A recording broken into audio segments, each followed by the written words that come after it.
একদা দূর অতীতে এক দয়ালু বণিককে আল্লাহ প্রচুর সম্পদ দান করেছিলেন। তিনি কোনো অভাবী মানুষকে সাহায্য না করে ফিরিয়ে দিতেন না। যা কিছু আল্লাহ তাকে দিয়েছিলেন তা থেকে তিনি তাদের দিতেন। এভাবে চলতে চলতে তার খ্যাতি গরিব ও অভাবী মানুষের মধ্যে ছড়িয়ে পড়ল। তারা তার বাড়ির সামনে ভিড় জমাতে শুরু করল।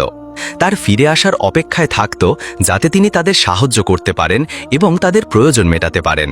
শুধু তার গ্রামের গরিবরাই নয়, আশেপাশের গ্রামের গরিবরাও তার কাছে আসতে শুরু করল। বণিকের স্ত্রী তার স্বামীর এই কাজগুলোয় অসন্তুষ্ট ছিলেন এবং তাকে তার সম্পদ নষ্ট করা বন্ধ করতে এবং শুধুমাত্র তাদের গ্রামের অভাবীদের সাহায্য করার কথা বললেন। কিন্তু বণিক তাকে বললেন, আমি ভয় পাই আমার প্রভু আমাকে জিজ্ঞাসা করবেন, কেন তুমি তোমার দান করা সম্পদ থেকে গরিব ও অভাবীদের দিলে না? তার স্ত্রী বললেন, যদি তুমি এভাবে চলতে থাকো তবে বেশি দিন লাগবে না, আমরাও তাদের মতো হয়ে যাব। এবার বণিক তার স্ত্রীর কথার কোনো জবাব দিলেন না, বরং আকাশের দিকে হাত তুলে বললেন, হে আল্লাহ, আমাকে ভালো কাজ করতে সাহায্য করো এবং তোমার দান আমার কাছ থেকে যেন বিচ্ছিন্ন না হয়। দিন কাটতে লাগল এবং বণিক তার উপার্জনের চেয়ে বেশি দান ও ব্যয় করতে শুরু করলেন। অবশেষে এমন একদিন এলো যখন তার সমস্ত অর্থ শেষ হয়ে গেল। তিনি তার দোকান বন্ধ করে দিলেন এবং তার কাছে আর কিছুই অবশিষ্ট রইল না। একদিন বণিক নিজের মনে বললেন, আমার স্ত্রী ঠিকই বলেছিল, যদি আমি এভাবে দান ও ব্যয় না করতাম তবে আমার এই অবস্থা হতো না। কিন্তু হঠাৎ তিনি এভাবে চিন্তা করা বন্ধ করে দিলেন এবং আল্লাহর কাছে ক্ষমা চাইলেন। তারপর নিজের মনে বললেন, ভালো কাজ করার জন্য আমার অনুশোচনা করা উচিত নয়। এমনকি যদি আমার কাছে এখন 1 দিরহামও থাকত, আমি তা দান করে দিতাম। যখন বণিক একজন দরিদ্র মানুষ হয়ে গেলেন, তখন তার ভেড়া চড়ানোর কাজ ছাড়া আর কোনো উপায় ছিল না। যদিও তিনি অভাব ও দারিদ্র্যের শিকার হয়েছিলেন, তবুও তিনি তার ভালো কাজের জন্য 1 দিনের জন্য অনুশোচনা করেননি। তার স্ত্রী তার বোকামি এবং তার বর্তমান অবস্থার জন্য তাকে তিরস্কার করতেন। একদিন তার স্ত্রী তাকে বললেন, আমাদের অবস্থা এখন সেই গরিবদের মতো হয়েছে যাদের প্রতি তুমি দয়া দেখাতে। তিনি জবাব দিলেন, আমাদের এখনও স্বাস্থ্য আছে, আর এটাই অর্থের চেয়ে বেশি গুরুত্বপূর্ণ। তার স্ত্রী বিদ্রূপ করে বললেন, আমার যেটা দরকার তা হলো তুমি আমার খাবার আর পোশাকের ব্যবস্থা করো, নয়তো আমি বাড়ি ছেড়ে চলে যাব। আমি দারিদ্র্য সহ্য করতে পারি না। স্ত্রীর এসব কথা শুনেও স্বামী রাগ করেননি।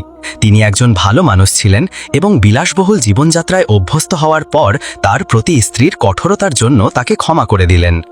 তিনি নিজে ছোটবেলায় দারিদ্র্য চিনতেন, তাই তিনি গরিবদের প্রতি দয়াশীল ছিলেন এবং সম্পদ তার স্বভাবের কোনো পরিবর্তন আনেনি। একদিন তিনি তার ভেড়া চড়াচ্ছিলেন। এমন সময় বনে আগুন লেগে গেল।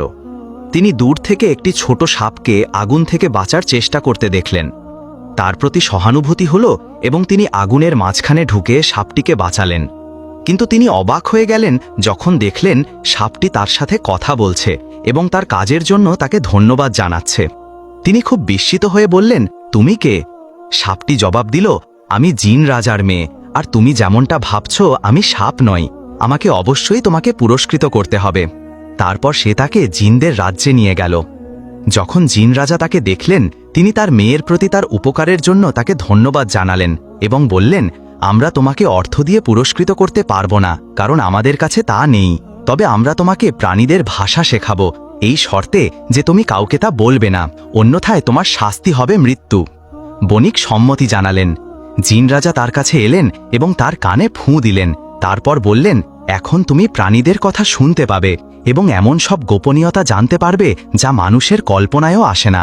কিন্তু তাদের ভাষা বোঝো, এমনটা প্রকাশ করো না, কারণ তারা তোমাকে সতর্ক করবে এবং তোমাকে আঘাত করতে পারে। তোমার গোপন কথা তোমার হৃদয়ে রেখো। হঠাৎ সবকিছু অদৃশ্য হয়ে গেল এবং তিনি তার ভেড়া ছাড়া আর কিছুই দেখলেন না। কোনো জিনরাজ্য ছিল না। তিনি নিজের মনে বললেন, নিশ্চয়ই আমি যা দেখেছি তা ছিল কল্পনা ও বিভ্রম, তবে এটি খুব উপভোগ্য কল্পনা ছিল। নিজের বাড়িতে ফেরার পথে তিনি একটি বড় হ্রদের পাশ দিয়ে যাচ্ছিলেন। সেখানে 2টি সুন্দর মাছকে লাফাতেও খেলতে দেখলেন। তাদের একজন অন্যজনকে বলল, যদি তলায় সেই বাক্সটি না থাকতো তবে আমরা সেই বড় মাছটি থেকে আড়াল হতে পারতাম না, যেটি প্রায় আমাদের খেয়ে ফেলেছিল। কিন্তু এটি খুব পুরানো বাক্স এবং মনে হচ্ছে এটি শত শত বছর ধরে এখানে আছে। বণিক তাদের কথা শুনছিলেন। তখন তিনি বুঝতে পারলেন যে জিন রাজার মেয়ের গল্পটি সত্যি, কল্পনা নয়। তিনি বললেন, আশ্চর্য, মাছটি যে বাক্সটির কথা বলল তার গল্প কি? তারা যা বলেছিল তা আশ্চর্যজনক ছিল। যাই হোক, আমি গিয়ে দেখব নিচে কি আছে। যখন বণিক হ্রদের গভীরে ডুব দিলেন তিনি একটি বড় বাক্স দেখতে পেলেন, কিন্তু এটি ছিল পুরানো এবং একটি তালা ছিল যা মরিচা ধরে গিয়েছিল। তিনি এটিকে বাইরে টেনে আনার সিদ্ধান্ত নিলেন এবং বাক্সটি এত ভারী ছিল যে তিনি এটিকে অনেক কষ্টে বাইরে আনতে পারলেন। তারপর তিনি মরিচা ধরা তালাটির দিকে তাকিয়ে বললেন, এই তালার আর চাবি লাগবে না। তিনি একটি বড় পাথর নিলেন এবং এটি দিয়ে তালাতে আঘাত করলেন আর তালাটি খুলে গেল। যখন বণিক বাক্সটির ঢাকনা তুললেন তিনি নিজের চোখকে বিশ্বাস করতে পারলেন না। বাক্সটি মুক্তা এবং হীরায় ভরা ছিল। তিনি তার প্রয়োজন মতো কিছু নিয়ে নিলেন, তারপর একটি গর্ত খুঁড়ে বাক্সটি সেখানে লুকিয়ে রাখলেন। যখন তিনি বাড়িতে ফিরে এলেন তিনি তার স্ত্রীকে বললেন, আমি একটি বিশাল গুপ্তধন পেয়েছি এবং তা থেকে আমাদের প্রয়োজন মেটানোর মতো যথেষ্ট এনেছি। তার স্ত্রী বললেন, তুমি কিভাবে এটা পেলে? বণিক জিন রাজার বলা কথার কথা মনে করলেন, তাই তিনি চুপ করে রইলেন এবং জবাব দিলেন না। তার স্ত্রী বললেন, এটা কিভাবে পেয়েছ তা গুরুত্বপূর্ণ নয়, তবে আমি আশা করি তুমি এবার শিক্ষা নিয়েছ এবং তোমার অর্থ রক্ষা করবে। তিনি তাকে বললেন, আমি গরিব ও অভাবীদের প্রতি উদার ছিলাম, তাই আমার প্রভু আমাকে আমার যা ছিল তার চেয়ে বহুগুণ বেশি দিয়েছেন। আমি কিভাবে তার বান্দাদের তার দেওয়া জিনিস থেকে দেব না? তুমি কি মনে করো না যে আকাশে একজন ন্যায়পরায়ণ ঈশ্বর আছেন? স্ত্রী এক মুহূর্তের জন্য চুপ করে রইলেন এবং বললেন, নিঃসন্দেহে একজন ন্যায়পরায়ণ ঈশ্বর আছেন, তবে আমি মনে করি তুমি ভাগ্যবান ছিলে, আর কিছু নয়। অনেকেই গুপ্তধন পেয়েছে কিন্তু তোমার মতো গরিবদের দান বা দেয়নি। এবার আমি আমার বাড়ির সামনে যাকে পাবো তাকে তাড়িয়ে দেব। সুযোগ দুবার আসে না এবং ভাগ্য বারবার আসে না, আর তুমি যে অর্থ ব্যয় করবে তার জন্য আমি তোমার হিসাব নেব। বণিক তার স্থির অকৃতজ্ঞতায় ব্যথা অনুভব করলেন এবং নিজের মনে বললেন, আল্লাহ নিশ্চয়ই আমার ধৈর্য ও বিশ্বাসের পরীক্ষা নিচ্ছেন।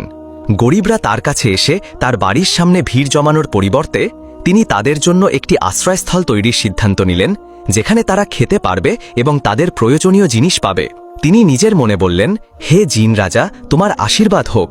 প্রাণীদের ভাষা থেকে আমি যা শিখেছি তা সোনা, রূপা এবং অর্থের চেয়ে হাজার গুণ ভালো। সকালে বণিক তার স্ত্রীর অজান্তে বের হলেন এবং গুপ্তধনের জায়গায় গেলেন। তারপর বাক্সটি বের করে সেখান থেকে কিছু নিলেন। এরপর গ্রামে ফিরে গেলেন এবং একটি প্রশস্ত জমি কিনলেন। সেখানে একটি আশ্রয়স্থল নির্মাণ করলেন এবং তাতে ধার্মিক লোকদের নিযুক্ত করলেন। গরিবরা কেবল তাদের প্রয়োজন মেটানোর জন্য আসত না, তাদের অনেকেই আশ্রয়স্থলের সংলগ্ন জমিতে কৃষক হিসাবে কাজ করতে শুরু করল এবং তাদের অবস্থার উন্নতি হল। একদিন বণিক তার স্ত্রীকে নিয়ে তার বাবা মায়ের সাথে দেখা করতে গেলেন। তারা একটি গাধার টানা গাড়িতে যাচ্ছিলেন। একটি গাধা অন্যটিকে বলল, ধীরে চলো, দ্রুত করো না। অন্যটি জিজ্ঞেস করল, কেন এই কষ্ট? আমাদের দ্রুত পৌঁছানো উচিত যাতে আমরা খেতে পারি এবং বিশ্রাম নিতে পারি, কারণ বণিক ভেজা জব কিনেছেন এবং আমি এটি চেখে দেখার জন্য মরিয়া। অন্য গাধা জবাব দিল, ক্ষুধা তোমার দৃষ্টি অন্ধ করে দিয়েছে।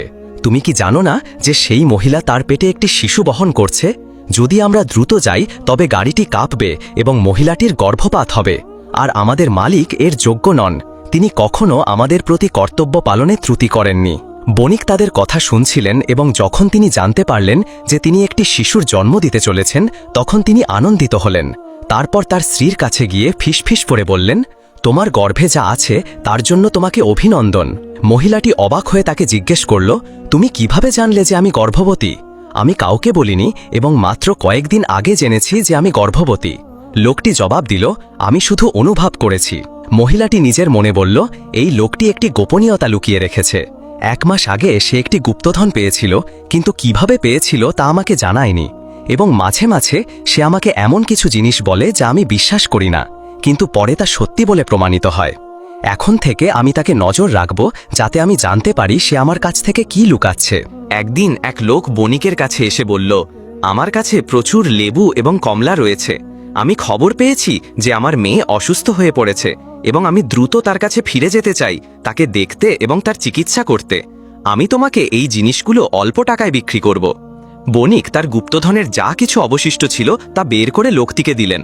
তার স্ত্রী কি ঘটছে তা দেখছিলেন। লোকটি চলে যাওয়ার পর তিনি তার কাছে এসে বললেন, হে নির্বোধ, কে এত কিছু কিনবে?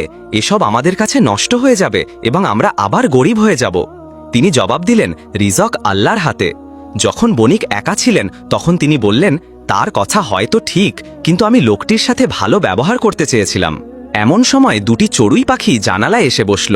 তাদের একজন অন্যজনকে বলল, আমাদের আগামীকাল এখান থেকে চলে যেতে হবে, কারণ আবহাওয়া পরিবর্তিত হবে এবং খুব ঠান্ডা হয়ে যাবে।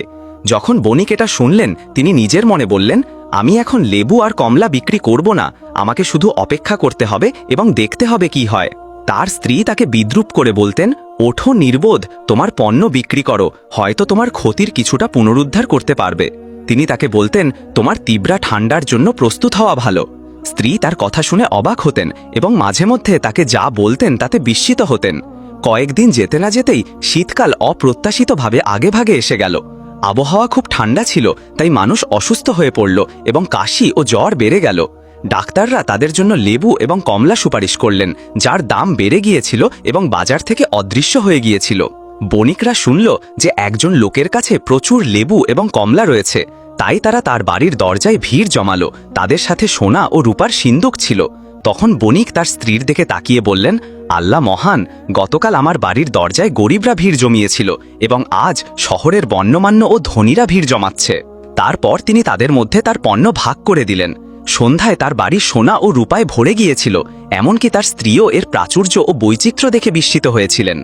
একদিন বণিকের স্ত্রী শুনলেন যে তার স্বামী গরিব ও এতিমদের জন্য একটি আশ্রয়স্থল তৈরি করেছেন, যা তিনি জানতেন না। তিনি ভয় পেয়ে গেলেন যে তিনি লেবু এবং কমলার ব্যবসা থেকে যা উপার্জন করেছেন তাও গরিব ও অভাবীদের জন্য ব্যয় করবেন। তিনি নিজের মনে বললেন, সুযোগ দুবার আসে না। তাই তিনি তার স্বামীর কাছে গিয়ে বললেন, তোমার গরিবদের কারণে যা ঘটেছিল তা থেকে কি তুমি শিক্ষা নাওনি? তিনি জবাব দিলেন, আমাদের কাছে যে সোনা ও রূপা আছে তা কি তোমার জন্য যথেষ্ট নয় যে তুমি তাদের রুটি নিয়ে গরিবদের সাথে প্রতিযোগিতা করবে? তিনি বললেন, আল্লাহ তাদের রিজক দেন এবং তাদের দেন যেমন তিনি তোমাকে রিজক দিয়েছেন এবং দিয়েছেন। তারপর তিনি বললেন, আমি জানি তোমার একটি গোপনীয়তা আছে যা তুমি লুকিয়ে রাখছো। যদি তুমি আমাকে সত্য না বলো তবে আমি মানুষের মধ্যে গুজব ছড়িয়ে দেব যে তুমি একজন জাদুকর এবং এটাই তোমার সম্পদের রহস্য। বণিক এটা শুনে ভয় পেয়ে গেলেন এবং নিজের মনে বললেন, আমি তাকে আমার গোপন কথা বলবো, কারণ মৃত্যু 1000 গুণ ভালো এমন একটি অভিযোগের চেয়ে যা আমার জীবনভর আমার সাথে লেগে থাকবে। মানুষ যা বলা হয় তা বিশ্বাস করে।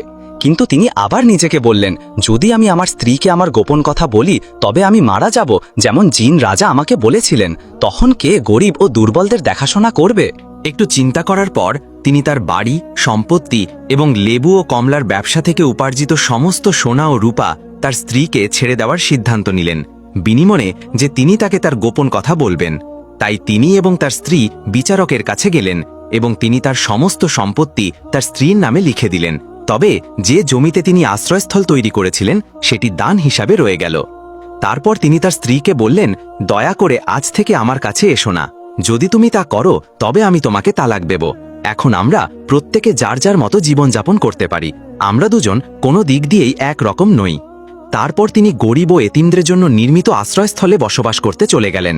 তিনি বারবার বলতেন, আমার মৃত্যুর পর ভালো কাজ এবং গরিবদের দোয়া ছাড়া আমার আর কিছুই কাজে আসবে না। এদিকে স্ত্রী বাড়ি ভেঙে রাজকীয় প্রাসাদের মতো একটি প্রাসাদ তৈরি করার সিদ্ধান্ত নিলেন। তিনি বললেন, আমি বড় বড় ব্যবসায়ীদের সাথে চুক্তি করব যাতে আমি আরও ধনী ও সম্পদশালী হতে পারি। আমি কখনো আমার স্বামীর জীবন পছন্দ করিনি যেখানে তিনি আমাকে বঞ্চিত করে অন্যদের দিতেন। অল্প সময়ের মধ্যেই তিনি তার প্রাসাদ তৈরি করলেন এবং তাতে সোনা ও রূপা জমা করলেন এবং তাতে বাদ্যযন্ত্র ও গানের ব্যবস্থা করলেন। কিন্তু তিনি তাতে প্রবেশ করে উপভোগ করার আগেই মাটি কেঁপে উঠল এবং প্রাসাদটি তার সমস্ত কিছু সহ মাটির নিচে চলে গেল। তার কাছে আর কিছুই রইল না। আল্লাহ চাইলেন যে তিনি সেই গরিবদের একজন হয়ে যান যাদের প্রতি তিনি তার স্বামীকে দয়া করা থেকে বিরত রেখেছিলেন। এই সময়ে তিনি তার সন্তান জন্মদানের দ্বারপ্রান্তে ছিলেন। তিনি তার ভেঙে পড়া প্রাসাদের সামনে বসে কাঁদতে লাগলেন এবং বিলাপ করতে লাগলেন। সবকিছু হারানোর পর কোথায় যাবেন তা জানতেন না। মানুষ তার পাশ দিয়ে হেঁটে যাচ্ছিল এবং তাকে পাত্তা দিচ্ছিল না। গরিবরা এসে তাকে খাবার ও অর্থ দিত। তিনি এতে অবাক হয়ে বলতেন, কিভাবে একজন গরিব দান করে আর একজন ধনী বিরত থাকে? কিন্তু তিনি তাদের কাছ থেকে কিছুই নিলেন না। এই অবস্থায় তিনি 3 দিন থাকলেন যতক্ষণ না তার ক্ষুধা তীব্র হল এবং তিনি শুকনো রুটির জন্য পথচারীদের কাছে অনুরোধ করতে শুরু করলেন। একদিন বণিক পাশ দিয়ে যাচ্ছিলেন এবং দেখলেন যে তার বাড়িটি মাটিতে মিশে গেছে এবং তার স্ত্রী একজন নোংরা ও দুর্গন্ধযুক্ত ভবঘুরেতে পরিণত হয়েছেন। তিনি তাকে একটি ছোট বাড়িতে নিয়ে গেলেন যা তিনি তার জমিতে আশ্রয়স্থলের পাশে তৈরি করেছিলেন নিজের বসবাসের জন্য। তিনি 1 মাস ধরে তার যত্ন নিলেন যতক্ষণ না তার জীবনে আবার প্রাণ ফিরে এলো। এর কয়েকদিন পরেই তিনি একটি সুন্দর শিশুর জন্ম দিলেন। বণিক লক্ষ্য করলেন যে তিনি আর অভিযোগ করছেন না বা কিছু নিয়ে অভিযোগ করছেন না, যদিও তার জীবন সহজ ছিল। তিনি আশ্রয়স্থলে সংলগ্ন জমিতে অন্যান্য শ্রমিকদের মতো কাজ করতেন, যেটি তিনি গরিবদের জন্য দান করেছিলেন। একদিন তার স্ত্রী তার পাশে দাঁড়িয়ে বললেন, তুমি চাইলে আমি তোমাকে সাহায্য করব। তিনি অবাক হয়ে বললেন, কিন্তু এটা গরিবদের কাজ। তিনি জবাব দিলেন, গরিবদের কি হয়েছে? আল্লাহ দুনিয়াতে তাদের রিজাক আটকে রেখেছেন, তবুও তারা সবকিছুর জন্য আল্লাহর প্রশংসা করে। তারপর তিনি তার দিকে তাকিয়ে হাসলেন এবং বললেন, আমাকে ক্ষমা করো হে স্বামী, আমি তোমার প্রতি ভুল করেছি এবং তোমার অর্থ নষ্ট করেছি। তিনি জবাব দিলেন, তুমি আমার সমস্ত সম্পদ, আর আমার ছেলে আমার প্রাণ। আমরা এই ছোট বাড়িতে বসবাস করব এবং পাশের জমিতে কাজ করব, আর তাতে আমরা সবচেয়ে সুখী মানুষ হব। আর আল্লাহর প্রশংসা, স্বাস্থ্যই যথেষ্ট আশীর্বাদ। এখানেই আজকের গল্প শেষ। আপনারা সবাই আল্লাহর হেফাজতে থাকুন এবং রাসূলুল্লাহর প্রতি দরুদ ও সালাম পাঠাতে ভুলবেন না।